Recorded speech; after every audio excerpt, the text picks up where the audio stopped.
Passons sur le plus gros coup bas de cette année avec le transfert de Luka Doncic chez les Lakers. Ce transfert, c'était tellement un plot twist que personne n'avait vu venir.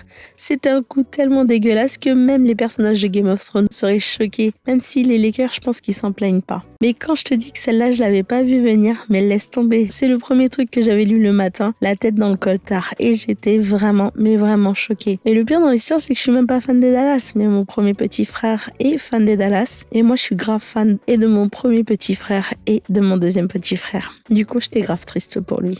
Alors oui, là on est passé dans le rayon gossip et en vrai je m'en fous de la vie de Katy Perry et Justin Trudeau et je leur souhaite tout le bonheur du monde, mais je trouve vraiment que c'est une combinaison très très étrange. Pour une fois, ce sont les Français qui ont eu une publicité qui a fait le tour du monde. Franchement, c'était une publicité mignonne, adorable et très très bien faite et ça m'a fait chaud au cœur de voir cette reconnaissance internationale. Yay, le rayonnement culturel.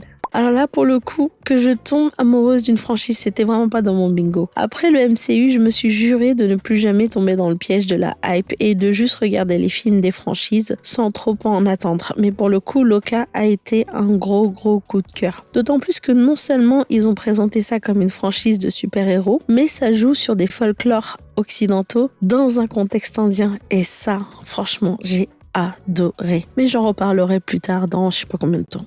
Jamais j'aurais pensé que le All I Want for Christmas is You me manquerait, mais quand j'étais partie en Corée du Sud en novembre, pendant mes vacances, Noël était déjà là. Et là-bas, j'avais droit à la chanson Last Christmas, I Give You My Heart. Et je l'entendais partout, cette chanson, mais vraiment partout. Et dans toutes les variations possibles et imaginables. Et quand je suis revenue en France et que j'ai entendu le All I Want for Christmas is You, je me suis dit, ah, ça m'a manqué.